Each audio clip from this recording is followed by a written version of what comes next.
Dear students, welcome to the education will. आप सबका दी education will में स्वागत है। प्यारे बच्चे, आप लोग पिछली क्लास क्या पढ़ रहे थे? दो चरवाहे रैखिक समीकरण यानी लीनियर इक्वेशन टू वेरिएबल्स, उसमें जो है एक्सरसाइज जो है 4.3 पढ़ रहे थे। तो आइए जो है एक्सरसाइज जो 4.3 पढ़ रहे थे उसमें जो क्वेश्चन हम लोग सॉल्व कर रहे थे उसी क्वेश्चन का आगे हम लोग चलते हैं। क्या पढ़ रहे थे हम लोग? दो चरवाहे रैखिक समीकरण, दो चर वाले रैखिक समीकरण, दो चर वाले रैखिक समीकरण यानी linear equation in two variable, linear equation in two variable.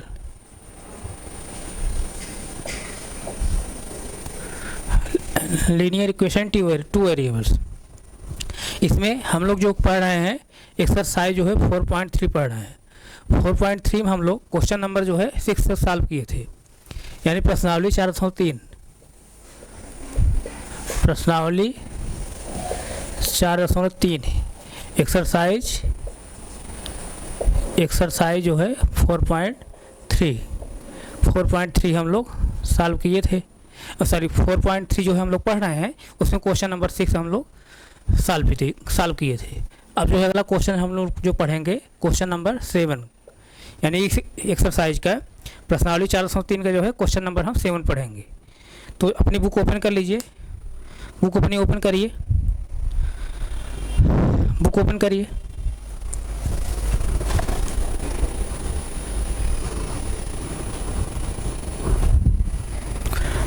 Book open कर लिए हैं तो चलिए जो है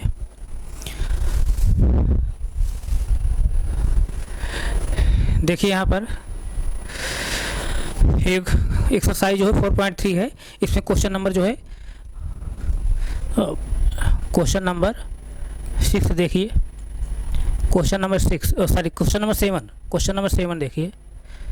क्वेश्चन नंबर देखिए 7 क्या कह रहा है?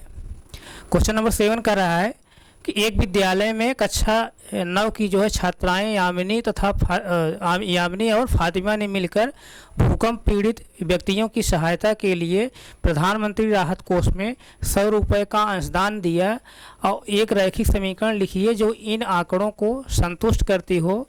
आप और उसके बाद फिर क्या दिया है ब्रैकेट में, आप उनका अंशदान x रुपये और y रुपये मान सकते हैं। इस समीकरण का आलेख भी खींचिए। यानी जो है कक्षा 9 की छात्राएं दो हैं, उनका क्या नाम है? एक का नाम है यामिनी, दूसरे का नाम है क्या है? फातिमा ने। दोनों ने मिल करके प्रधानमंत्री राहत कोष में भूकंप जो है पीड़ित व्यक्तियों की सहायता के लिए जो है 100 रुपये का जो है अंशदान किया है। तो उसी जो 100 रुपये का अंशदान दोनों बच्चियों ने किया है, उन्हीं जो बच्चियों को जो है जो अंशदान किया है प्रधानमंत्री राहत कोष में, वो जितने रुपए अंशदान किए हैं उसको हमको जो है दो चरवाहे रैखिक समीकरण के रूप में दिखाना है और उसी दो चरवाहे रैखिक समीकरण का जो है हमको ग्राफ बनाना है। तो यहाँ पर जैसे देखिए, अगर हम मान लें, ध्यान दीजिए, माना जो है क्वेश्चन क्या कर रहा है, एक बार क्वेश्चन फिर देख लीजिए। माना यामिनी जो है, माना सपोज दैट माना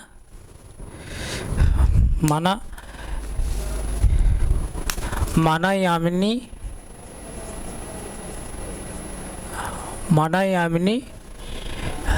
x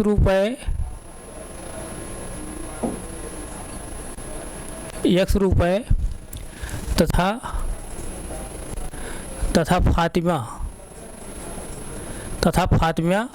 y रुपये का अंशदान किया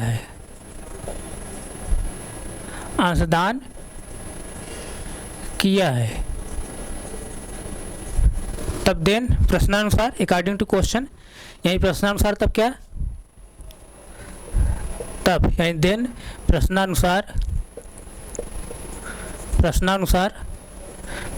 तब क्या होगा कि ये जो दोनों जो x रुपये y रुपये दोनों छात्राएं जो दी हैं उनका जो योग है कितने के रुपए के बराबर है? 100 रुपये के।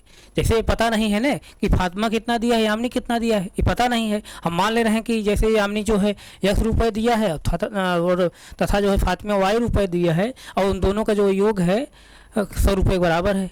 तो यही हम यहाँ पर लिखना चाहेंगे, यानी तब क्या लिखेंगे, x plus y equal to क्या हो जाएगा 100, x plus y equal to 100।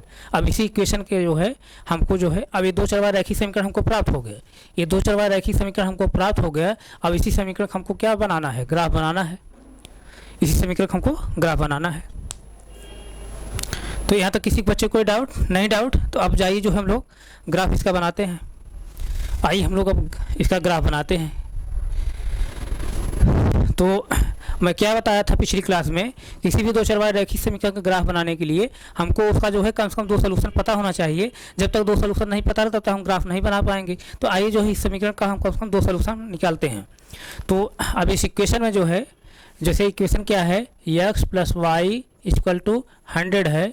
एक बार जो है एक्स इक्वल टू हम 0 ले रहे हैं, एक्स इक्वल टू 0 लीजिए, तो एक्स पोजिशन हम 0 रखेंगे, प्लस वाई इक्वल टू 100, यानी वाई 0 में जब वाई ऐड करें क्या आएगा, वाई ही आएगा, वाई इक्वल टू क्या है 100, यानी एक्स वैल्यू जब 0 ले रहे हैं देन तब जो है तब हमको वाई इक्वल टू क्या प्राप्त हो रहा है, 100 प्राप्त हो रहा है, यानी जो कोऑर्डिनेट हमको प्राप्त हुआ है 0 और 100 प्राप्त हुआ है।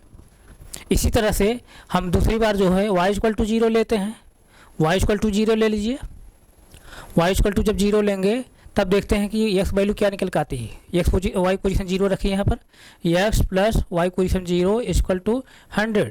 तो अब यहाँ से क्या निकल के आएगा, ध्यान दीजिए, यहाँ से एक्स प्लस जब 0 करेंगे, एक्स में 0 जब ऐड करेंगे क्या आएगा, एक्स ही आएगा, एक्स इक्वल टू क्या प्राप्त हुआ 100, यानी जब वाई इक्वल टू 0 ले रहे हैं तब जो है देन एक्स की वैल्यू जो प्राप्त हो रही क्या प्राप्त हो रही 100, यानी अगला जो कोऑर्डिनेट हमको प्राप्त हुआ 100 और 0 प्राप्त हुआ।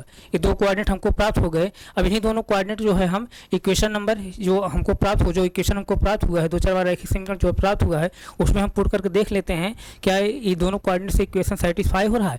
अगर दोनों कोऑर्डिनेट जो है इक्वेशन हमारा सेटिस्फाई हो जाएगा तब हम क्या कहेंगे, दोनों कोऑर्डिनेट जो है इस इक्वेशन के सोल्यूशन है। तो आइए जो है पहले हम इन्हीं दोनों कोऑर्डिनेट जो है यहाँ रखते हैं, क्या इक्वेशन सेटिस्फाई करता है। तो अगर सेटिस्फाई कर जाता था हमको और ज़्यादा कोऑर्डिनेट निकालने की ज़रूरत ही नहीं है, हमारा काम हो गया। तो पहला जो कोऑर्डिनेट है क्या है 0 और क्या है 100, पहला कोऑर्डिनेट। तो रखिए यहाँ पर एक्स पोजीशन हम क्या रखेंगे 0 प्लस वाई पोजीशन क्या रखेंगे 100 और इक्वल टू क्या है 100 है। तो 0 जब 100 ऐड करेंगे क्या आएगा 100 ही आएगा, और इधर भी क्या है 100 ही है, यानी left hand side equal to right hand side. यहाँ तक किसी बच्चे कोई डाउट नहीं? डाउट। इसका मतलब जो पहला कोऑर्डिनेट है x equal to 0 y equal to 100, इसको जो है इस इक्वेशन रखने पर इक्वेशन का बाएं पक्ष दाएं पक्ष समान हो रहा है, यानी इक्वेशन सेटिस्फाई हो रहा है। दैट मीन्स कि ये जो कोऑर्डिनेट है क्या है, इस इक्वेशन क्या है सोल्यूशन है। इस तरह से जो है इस तरह से हमको पहला सोल्यूशन प्राप्त हो गया। इसी तरह जो दूसरा कोऑर्डिनेट है, दूसरे कोऑर्डिनेट को भी हम यहाँ पुट करके देखेंगे क्या दूसरे कोऑर्डिनेट से भी इक्वेशन हमारा सेटिस्फाई हो जा रहा है। दूसरा कोऑर्डिनेट क्या है 100 और 0 है। रखिए एक्स पोजीशन क्या रखना है 100, एक्स पोजीशन 100 रखिए, प्लस वाई पोजीशन क्या रखना है 0 रखना है, 0 रखिए, इक्वल टू क्या है 100 है। 100 में जब 0 ऐड करेंगे तो क्या प्राप्त होगा 100 ही प्राप्त होगा। 100 इक्वल टू क्या हुआ 100 हुआ, यानी left hand side equal to right hand side. इसका मतलब कि जो कोऑर्डिनेट है 100 और 0, इसको जो है इक्वेशन में रखने पर इक्वेशन सेटिस्फाई हो रहा है। दैट मीन्स दिस जो है कोऑर्डिनेट क्या है, इस इक्वेशन क्या है सोल्यूशन है, यानी ए भी जो है कोऑर्डिनेट क्या है इस इक्वेशन का सोल्यूशन है। तो इस तरह से जो है इस दो चरवार रैखिक समीकरण के लिए हमको दो सोल्यूशन पता हो गया। जब दो सोल्यूशन हमको पता होगा तो हम अब ग्राफ आसानी से बना लेंगे, और ज़्यादा हमको सोल्यूशन निकालने की कोई ज़रूरत ही नहीं है, क्योंकि ग्राफ बनाने के लिए कम से कम दो सोल्यूशन हमको जानकारी रहना जरूरी है। जब तक दो सोल्यूशन जानकारी नहीं रहेगी तब तो आप ग्राफ नहीं बना पाएंगे। तो इस तरह से हमको दो सोल्यूशन पता हो गया तो हम जो है तुरंत अब ग्राफ बना लेते हैं। तो यहाँ तक जो बच्चे नहीं नोट किए नोट करिए, तब हम ग्राफ बनाएं। नोट करिए, 10 सेकंड समय है, नोट करिए, तुरंत नोट करिए तब हम ग्राफ बनाएं, क्योंकि जगह नहीं है ना, इसको हमको मिटाना पड़ेगा। नोट हो गया? नोट करिए नोट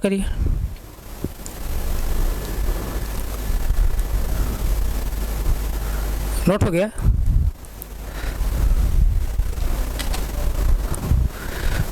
नोट हो गया। तो आइए जो है आइए हम लोग अब यहाँ से अब हम ग्राफ बनाने की कोशिश करते हैं।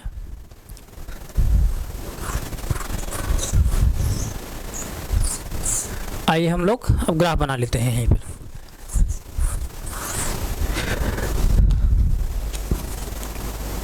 ध्यान दीजिएगा, बोर्ड पर ध्यान दीजिए।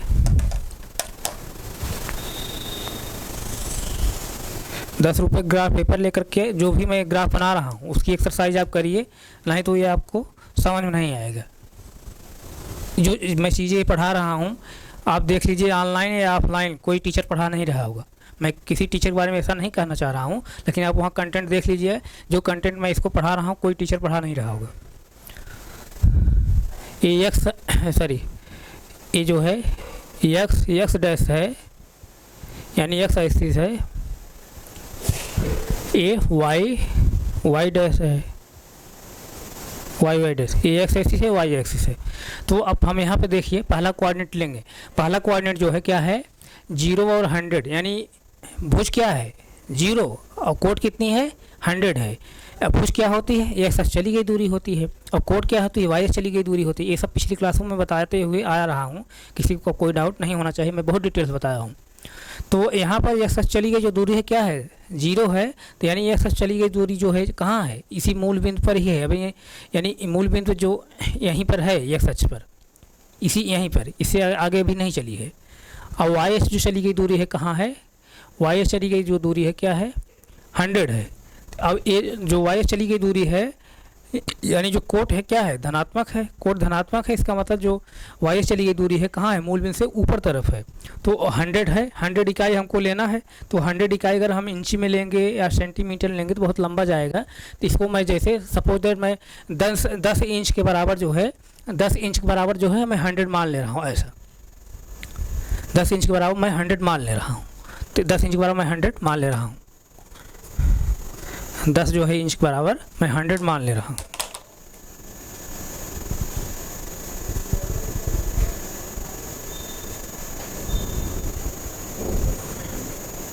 एक 2 3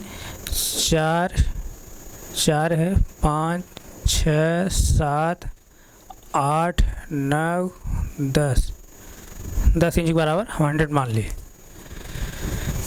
10 इंच के बराबर 100 हम मान लिए। तो यही है कोऑर्डिनेट। इसका मतलब जो कोऑर्डिनेट यहाँ प्राप्त होगा हमको, इसका नाम हम रख दे रहे हैं ए। कोऑर्डिनेट क्या प्राप्त होगा 0 और 100, यानी एक्स एक्सिस चली गई दूरी 0 है, वाई एक्सिस चली गई दूरी 100 है।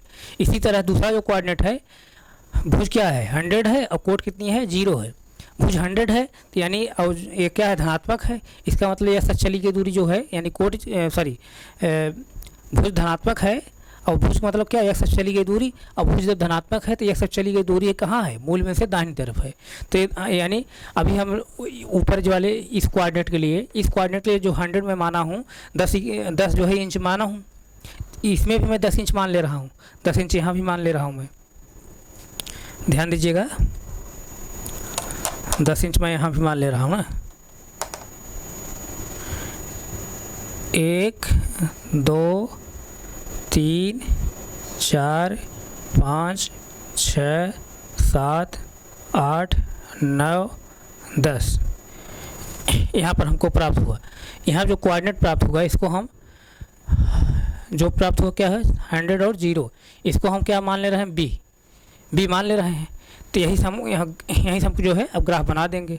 तो ग्राफ बनाइए आप, इन दोनों कोऑर्डिनेट को मिला करके ग्राफ बना लीजिए आप आसानी से।